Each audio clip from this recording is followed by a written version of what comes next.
Tama ba ang pagpapadala?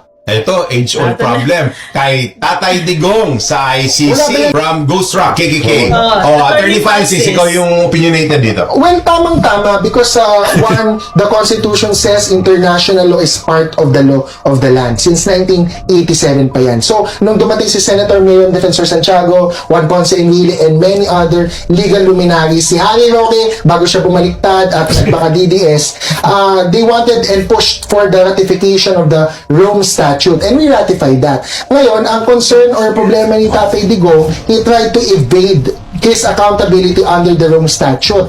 But he only withdrew after na-conduct yung preliminary examination. And the ICC has already decided na may jurisdiction. Let me address the other argument na most likely ito yung sasabihin ng mga DDS na dapat dito trinay si Tatay Digong at hindi sa ICC. Working daw ang courts natin, etc. One, yes, working on courts. But the criminal justice system is not to courts alone.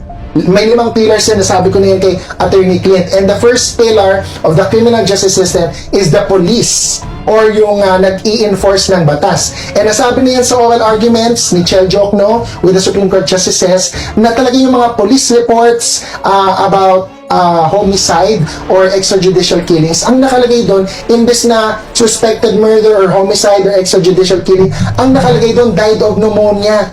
Yung mga autopsy report tsaka police report, or kung police report man yan na death under investigation, copy-paste template report. So hindi din yan pwedeng maging basis if ever walang evidence masyado to try to prosecute President Rodrigo Roa Duterte. That's one. The second is to trigger domestic jurisdiction. Walang nagkaso against Rodrigo Roa Duterte. Dapat may DDS na lawyer na nag-file ng kaso against Duterte sa RTC or sa Supreme Court to prosecute him for crimes against humanity. Yes, we have a local law. Pero hindi ginamit. Bakit hindi ginamit? Una, nakaupo si Duterte. Pagka hindi niya upo, unity pa din sila. Okay pa sila noon. Kailan na-ship out si Duterte? Nung hindi na sila okay.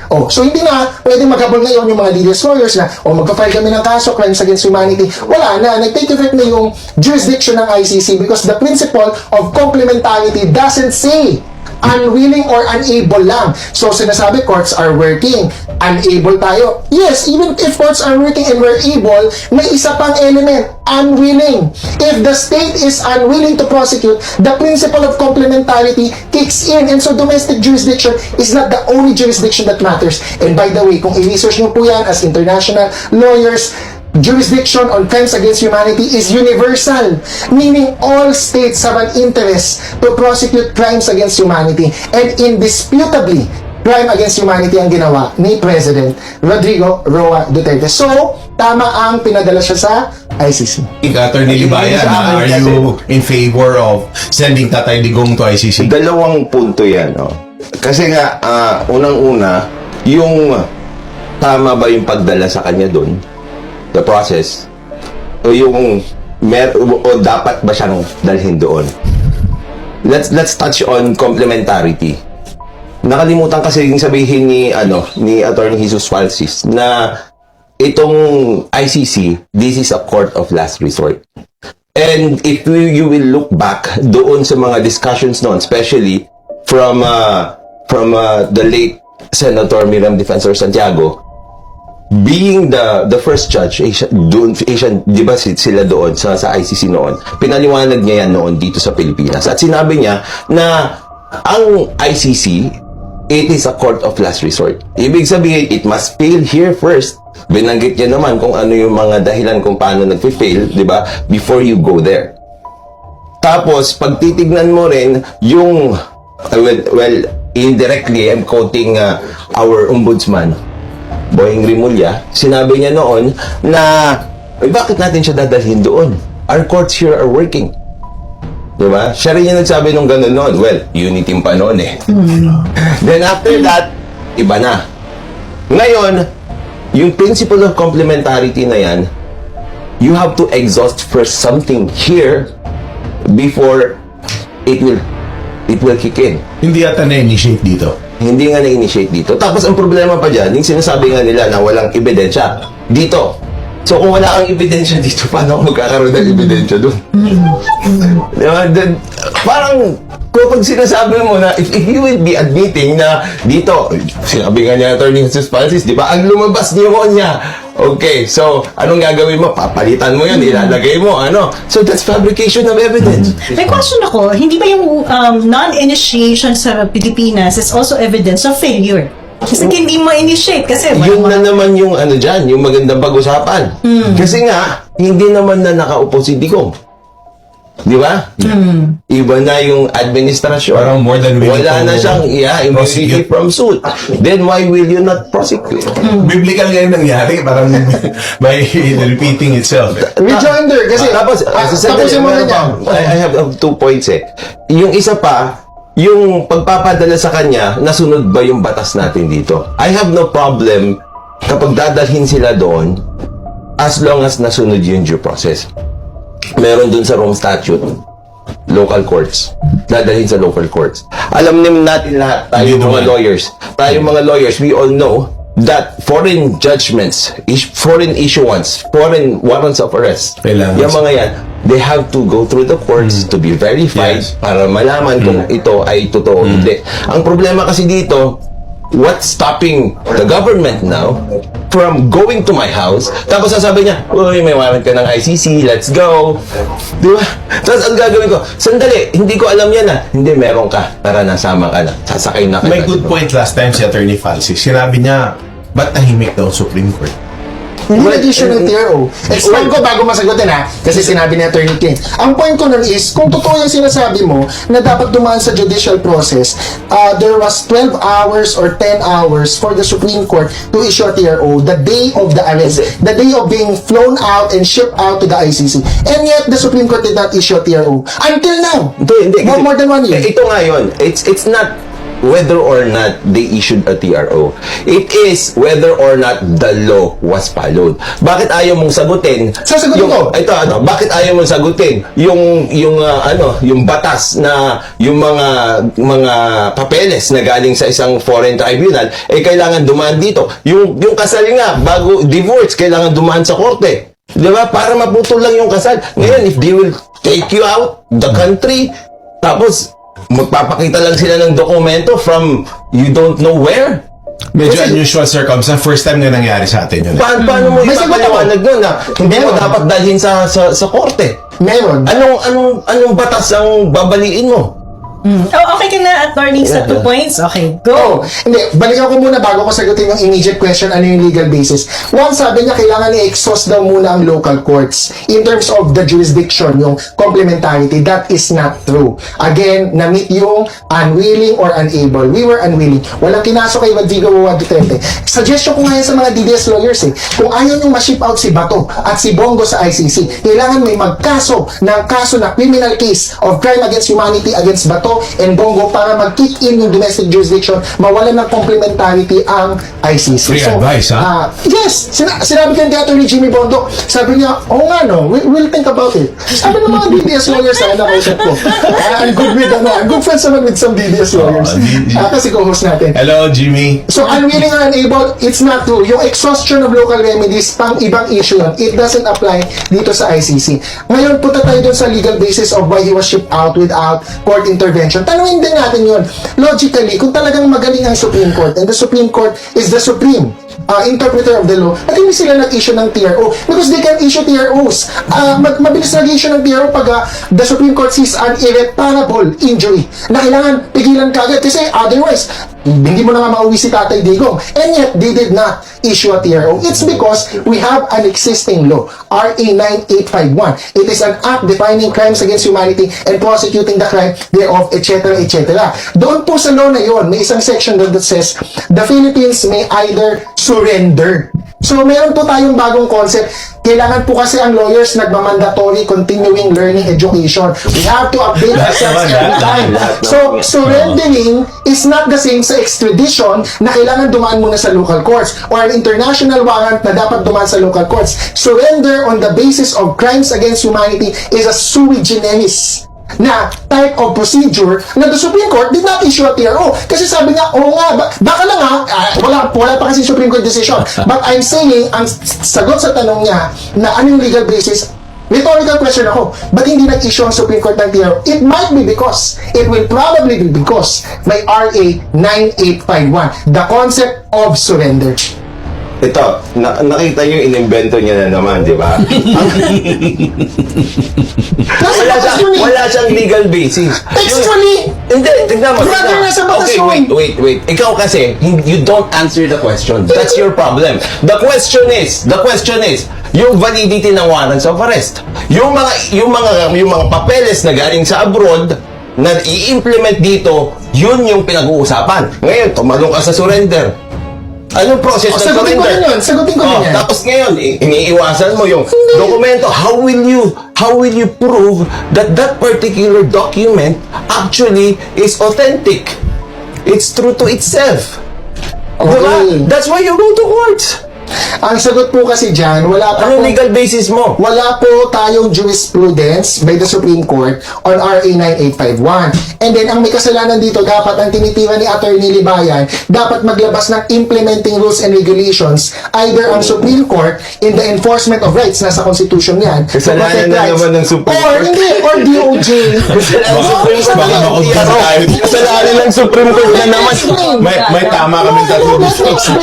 Mali yung sinasabi na hindi ko siya sinasagot. Surrender is textual. Makikita po nyo yan. Pag ginugol nyo, nandiyan yan sa RA 9851. Textual yan, hindi ko po yan invento. And yung sagot na yun does answer his question because that is the legal basis bakit we recognize yung ICC warrant as valid because nandun po sa RA 9851 that we can surrender upon a valid warrant. Ngayon ang tanong niya, how do we determine a valid warrant? Ang position ni Libayan, kailangan judicial, domestic court or judicial local process ang mag-determine yan. Kaso walang implementing rules. So, sino magfo-fall under to determine the validity of a warrant? Because you are surrendering to an international court or a foreign body, no? It is the president.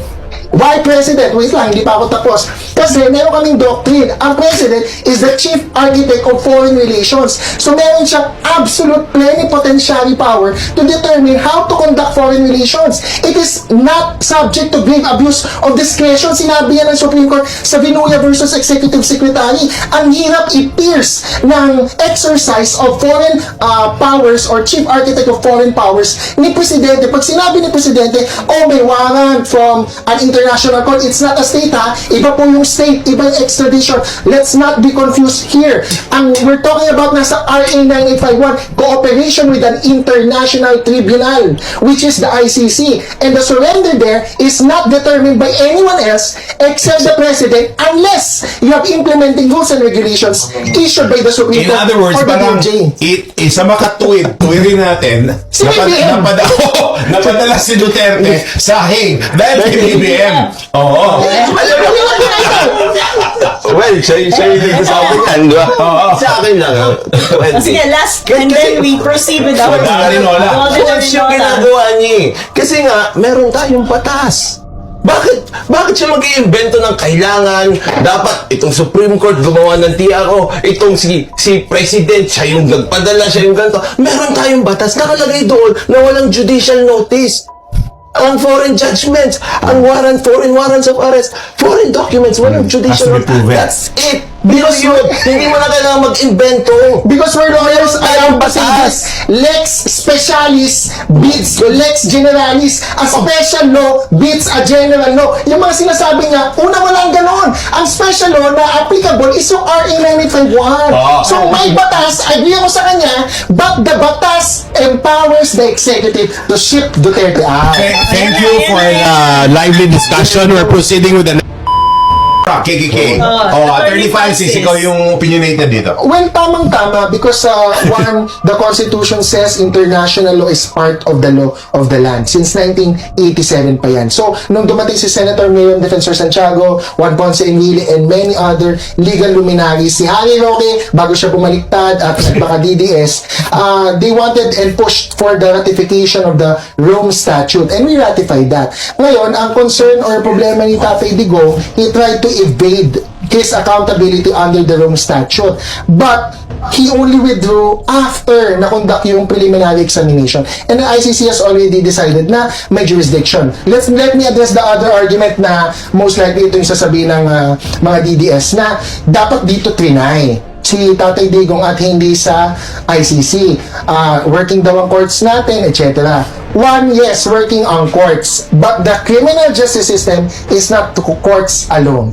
May 5 pillars yan, nasabi ko na yan kay Attorney Clint. And the first pillar of the criminal justice system is the police or yung nag-i-enforce ng batas. And nasabi na yan sa oral arguments ni Chel Jokno with the Supreme Court Justices na talaga yung mga police reports about homicide or extrajudicial killings, ang nakalagay doon, imbes na suspected murder or homicide or extrajudicial killing, ang nakalagay doon, died of pneumonia.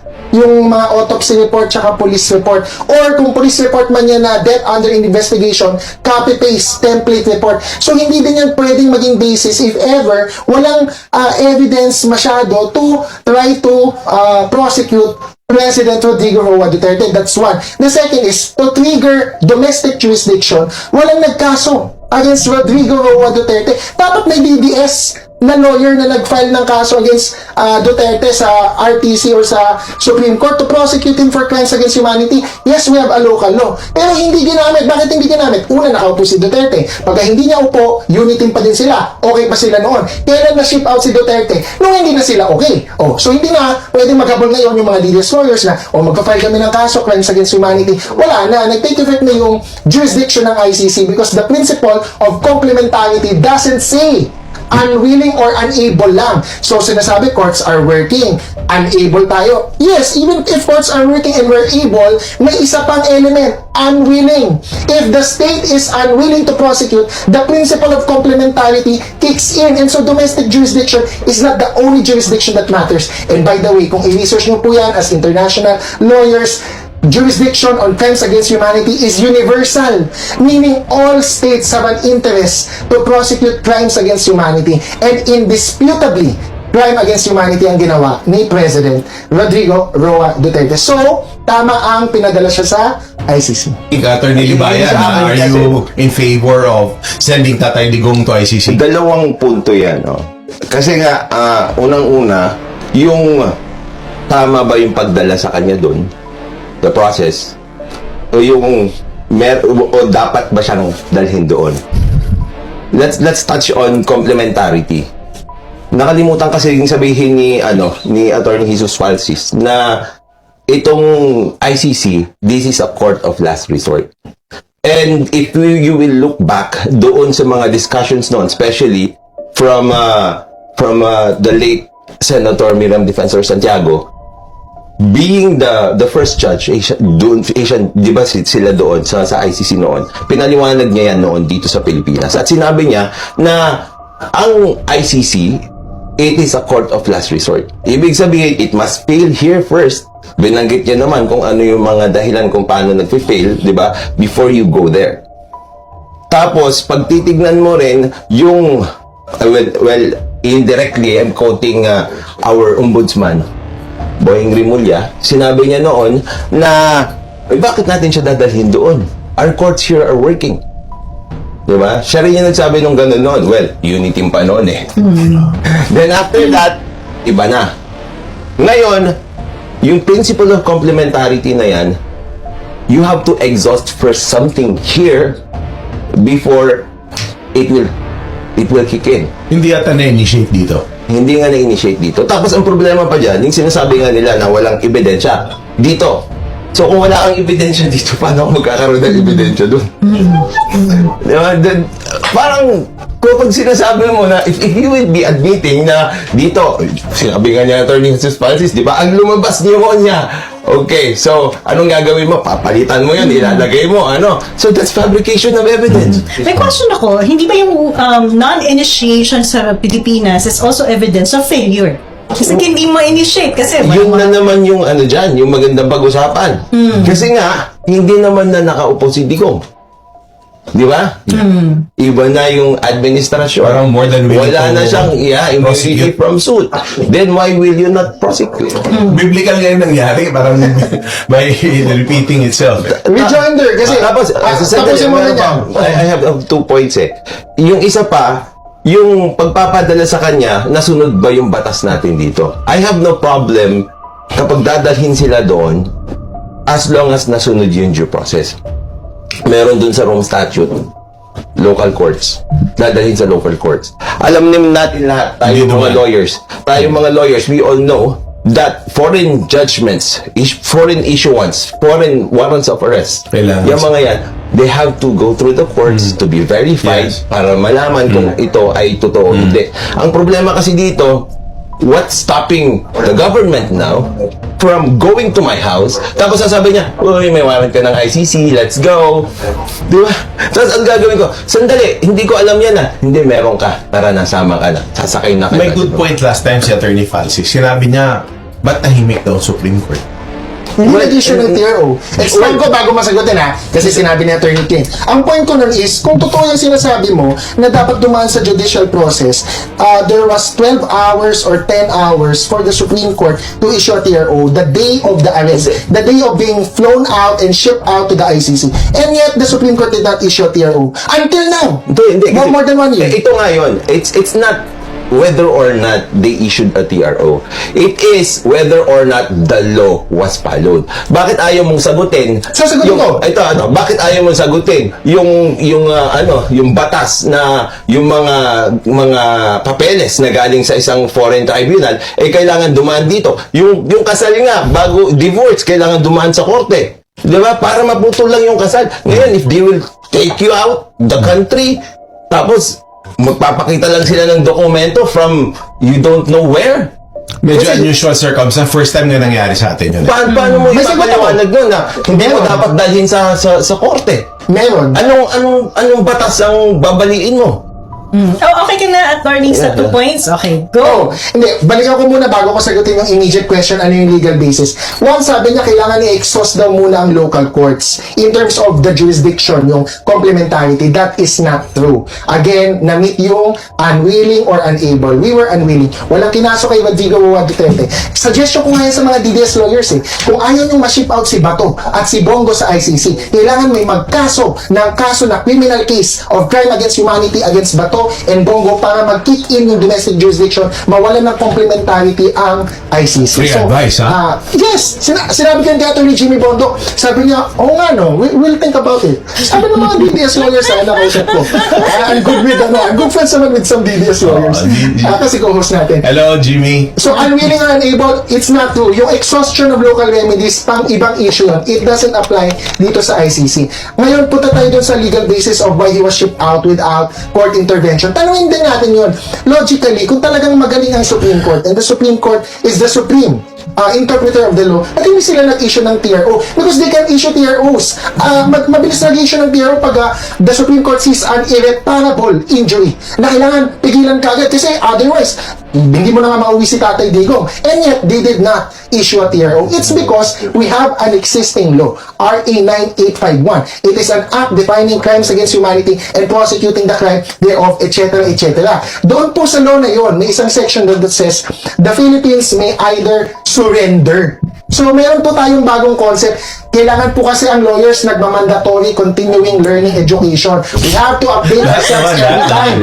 So, surrendering is not the same sa extradition na kailangan dumaan muna sa local courts or an international warrant na dapat dumaan sa local courts. Surrender on the basis of crimes against humanity is a sui generis na type of procedure na the Supreme Court did not issue a TRO. Kasi sabi niya, baka lang wala pa kasi Supreme Court decision. But I'm saying, ang sagot sa tanong niya na anong legal basis, rhetorical question ako, ba't hindi nag-issue ang Supreme Court ng TRO? It might be because, it will probably be because may RA 9851, the concept of surrender. ito, nakita niyo yung inimbento niya na naman, di ba?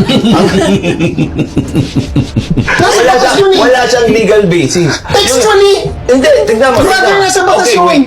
wait. Ikaw kasi, you don't answer the question. That's your problem. The question is, yung validity ng warrants of arrest. Yung mga papeles na galing sa abroad, na i-implement dito, yun yung pinag-uusapan. Ngayon, tumalong ka sa surrender.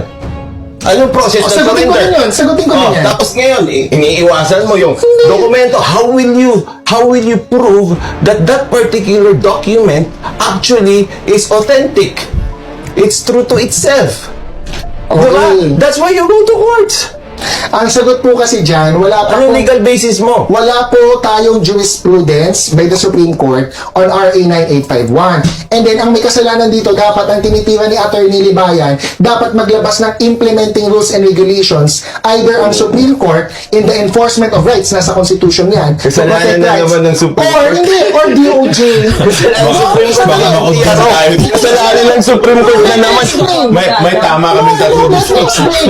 Mali yung sinasabi na hindi ko siya sinasagot. Surrender is textual. Makikita po nyo yan. Pag ginugol nyo, nandiyan yan sa RA 9851. Textual yan, hindi ko po yan invento. And yung sagot na yun does answer his question because that is the legal basis bakit we recognize yung ICC warrant as valid because nandun po sa RA 9851 that we can surrender upon a valid warrant. Ngayon ang tanong niya, how do we determine a valid warrant? Ang position ni Libayan, kailangan judicial, domestic court or judicial local process ang mag-determine yan. Kaso walang implementing rules. So, sino magfo-fall under to determine the validity of a warrant? Because you are surrendering to an international court or a foreign body, no? It is the president. Why president? Wait lang, hindi pa ako tapos. Kasi meron kaming doctrine. Ang president is the chief architect of foreign relations. So meron siyang absolute plenipotentiary power to determine how to conduct foreign relations. It is not subject to grave abuse of discretion. Sinabi yan ng Supreme Court sa Vinuya versus Executive Secretary. Ang hirap i-pierce ng exercise of foreign powers or chief architect of foreign powers ni Presidente. Pag sinabi ni Presidente, oh, may warrant from an international court, it's not a state ha, iba po yung state, iba yung extradition. Let's not be confused here.